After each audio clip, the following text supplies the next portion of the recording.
नमस्कार. संत स्वामी माझा सांगते या आपल्या चॅनलमध्ये मी विलास गावरसकर आपल्या सर्वांचं मनापासून स्वागत करतो. मंडळी, स्वामी समर्थांचा एक अनुभव मी आपल्याला सांगणार आहे. जसं मागे एका व्हिडिओमध्ये मी उल्लेख केला होता की आजारपणामध्ये मला नुकत्याच झालेल्या आजारपणामध्ये स्वामींनी कसा अनुभव दिला, तो अनुभव मी शेअर करणार आहे.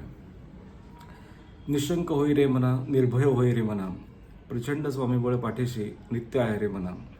आपण सतत सतत म्हणत असतो, ऐकत असतो, त्याचा उच्चार करत असतो, पण कुठेतरी एकदा विश्वास जो आहे तो आपला डळमळीत होऊ शकतो. आपण सर्वसामान्य माणसं आहोत, त्यामुळे परीक्षांवर परीक्षा ज्यावेळेस स्वामी बघतात ना, त्यावेळेला खरंच कधी कधी असं वाटतं की तुम्ही आहात की नाही आमच्याबरोबर, तुम्ही आहात की नाही आमच्या पाठीशी.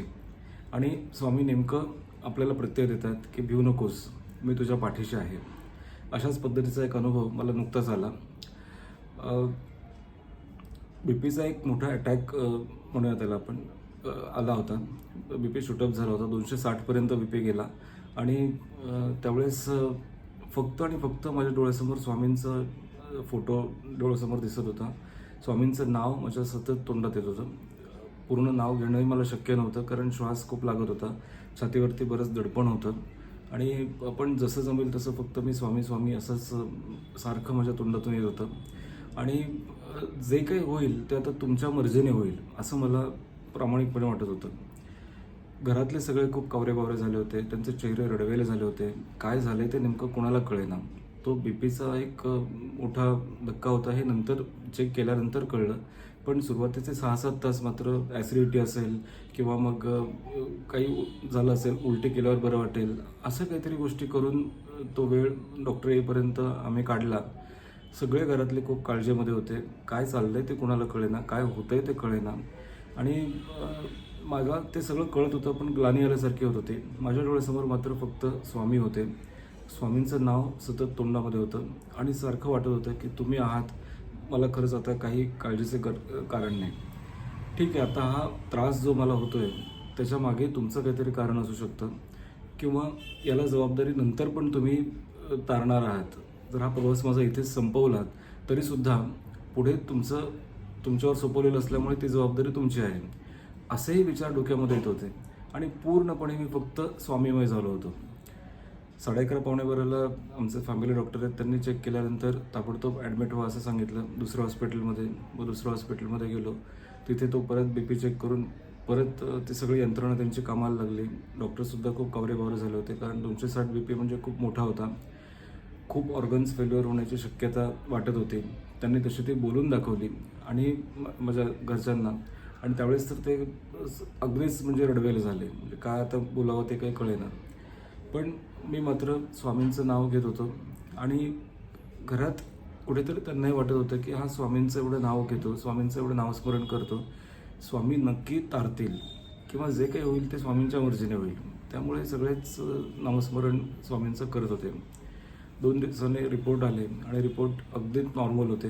कुठेही त्याच्यामध्ये काही कमतरता नव्हती. फक्त हिमोग्लोबिन कमी झालं होतं, आयर्न डिफिशियन्सी निघालेली होती. पण बाकी सगळे म्हणजे जे मेजर कार्यरत गोष्टी असतात की तुमचं ब्रेन, लिव्हर, किडनी वगैरे ह्या गोष्टी अतिशय चांगल्या पद्धतीने कार्य करत होत्या. त्यामुळे तो धोका खूप टळला. आणि याचं सगळं हे साहजिकच स्वामींना आहे. स्वामींनी आता कसा चमत्कार केला ते बघा. म्हणजे स्वामींनी हा अनुभव दिल्यानंतर म्हणजे बऱ्याच मित्रांना किंवा संपूर्ण बऱ्याच नातेवाईकांना तो एक प्रश्न पडला की मग जर इतकं स्वामींची कोणी भक्ती करत असेल किंवा त्याचं नामस्मरण करत असेल, अखंड नामस्मरण करा असं मीही लोकांना जर सांगत असेल, तर मग स्वामींनी अनुभव का दिला. पण त्यातली एक गंमत सांगू. त्या दिवशी किंवा त्या दिवशीपासून मी कधीही स्वामींना हा प्रश्न विचारला नाही की मला हा अनुभव तुम्ही का दिलात, मला एवढं दुःख का दिलात, माझ्या घरच्यांना एवढा त्रास का दिलात. कारण एक मला नेहमी वाटत होतं की स्वामींनी जे काही मला चांगलं दिलेलं आहे त्यावेळेला मी स्वामींना प्रश्न विचारला नाही की मला चांगलं तुम्ही का देताय. मग जर आज हा अनुभव जर मला येत असेल तर मग मी का म्हणून तक्रार करायची की मला हा अनुभव का देताय. कदाचित हा प्रवास जर इथे संपला तर मग पुढे काय होणार याची जबाबदारीसुद्धा स्वामीच घेणार आहेत, याची मला पूर्ण खात्री होती. त्यामुळे स्वामींवरचा विश्वास मला असं वाटतं की जो होता तो अधिक दृढ झाला.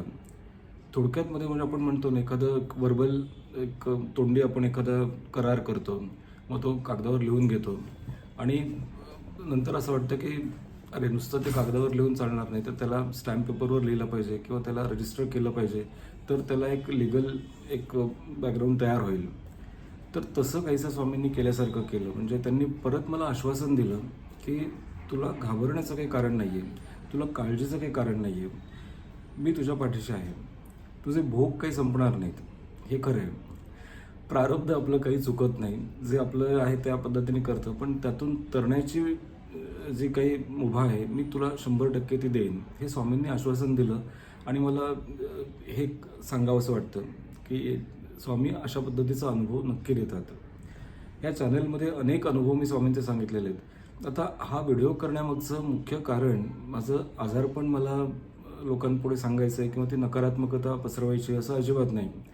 पण हे पुन्हा एकदा आश्वासन त्यांना द्यायचं आहे की जी मंडळी थोडंसं ढेपाळून जातात किंवा त्यांचा विश्वास थोडासा डळमळीत होतो किंवा स्वामी आमच्यासाठी काही करत नाहीत, आम्ही अनेक महिने स्वामींचं नाव घेतोय, मठात जातोय, केंद्रात जातोय, त्यांची सेवा करतोय, पण तरी आम्हाला काही कुठलाही अनुभव येत नाही, स्वामी कधी स्वप्नात येत नाहीत, स्वामी कधी आम्हाला अनुभव देत नाहीत, माझा नोकरीचा प्रश्न तसाच आहे, लग्नाचा प्रश्न तसाच आहे, मुलाचा प्रश्न तसाच आहे, अशा जी प्रश्नांची नामावली लोक मला सांगत होते ना, तर त्याला माझं उत्तर एकच असायचं की स्वामी नक्की हे करतात. 11:59 तुमची परीक्षा बघतात, पण तुमचे 12 वाजू देत नाहीत.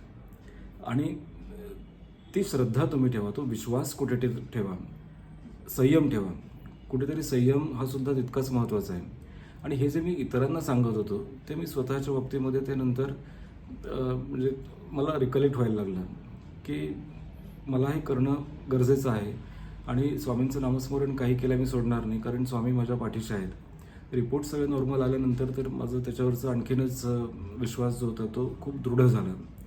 आणि त्याचमुळे मग ठरवलं की आपण इतर मंडळींना सुद्धा अनुभव नक्की शेअर करायचा की ज्यांना काही असे मानसिक विकार आहेत किंवा काही त्रास आहेत, व्याधी आहेत आणि ते बरं होत नाही आहे, तर पाण्याच्या प्रत्येक घोटासहित, अन्नाच्या कुठल्याही घासासहित आपण जर स्वामींचं नाव घेतलं तर ते अन्न पचण्यास मदत होते, पाणीसुद्धा आपल्याला पचायला मदत होते.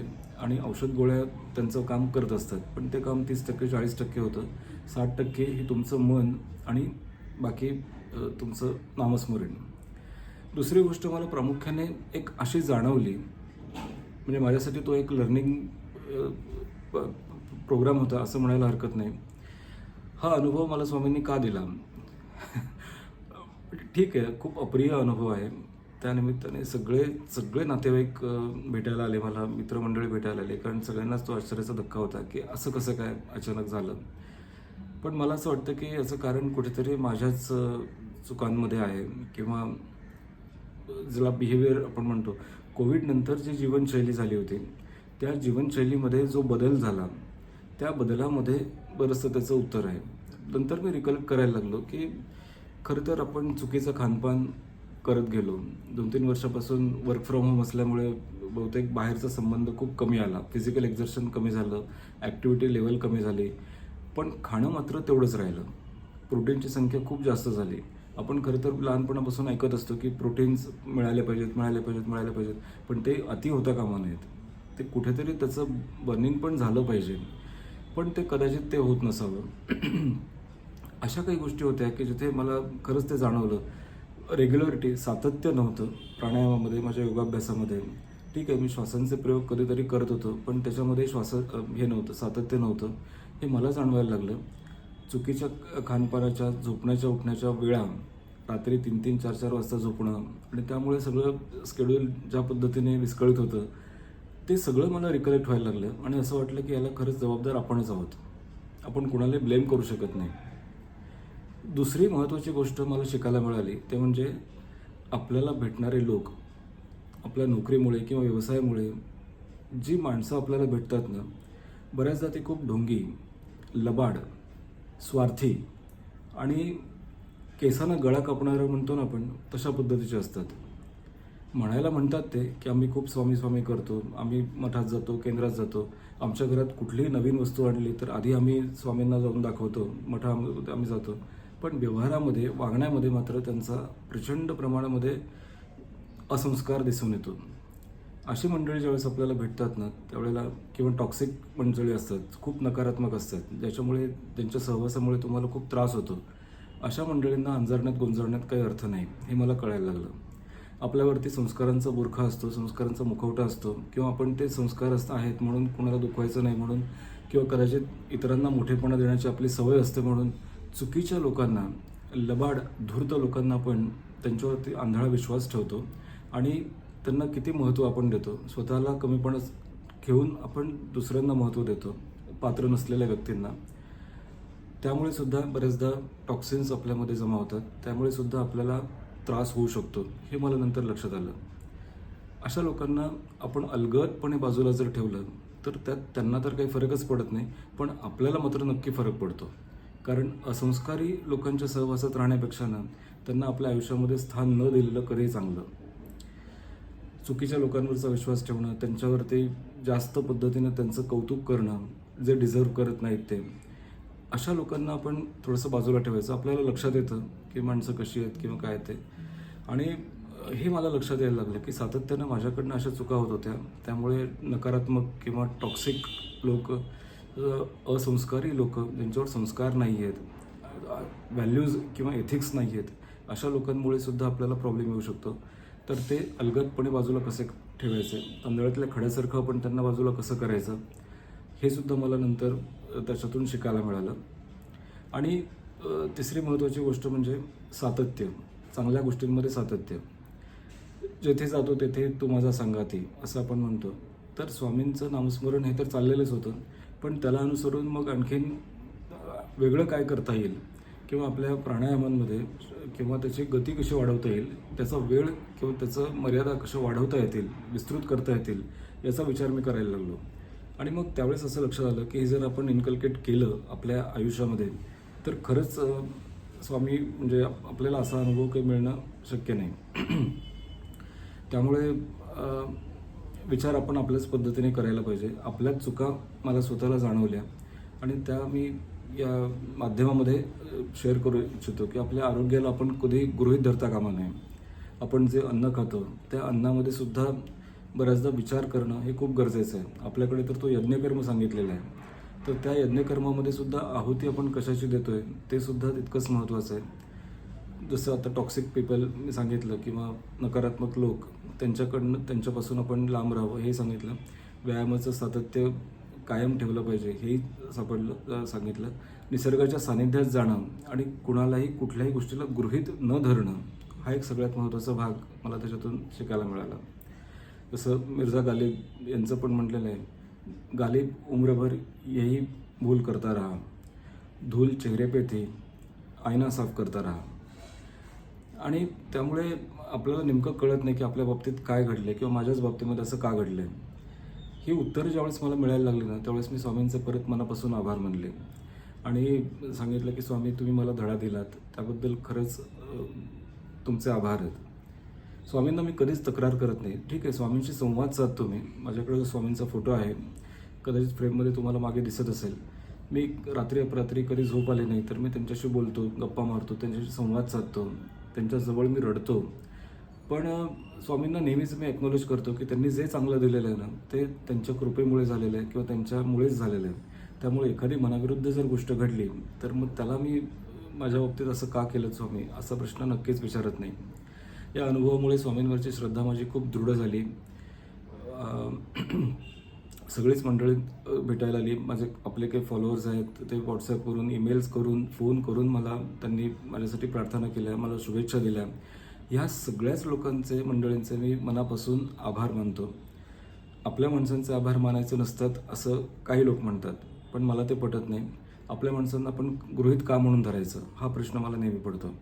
अगदी घरातल्या तुमच्या आईने, पत्नीने, बहिणीने कोणी एखादं पदार्थ तुमच्यासाठी केला असेल आणि तो तुम्हाला आवडला तर त्याला ताबडतोब ॲक्नॉलेज करून मोकळं झालं पाहिजे.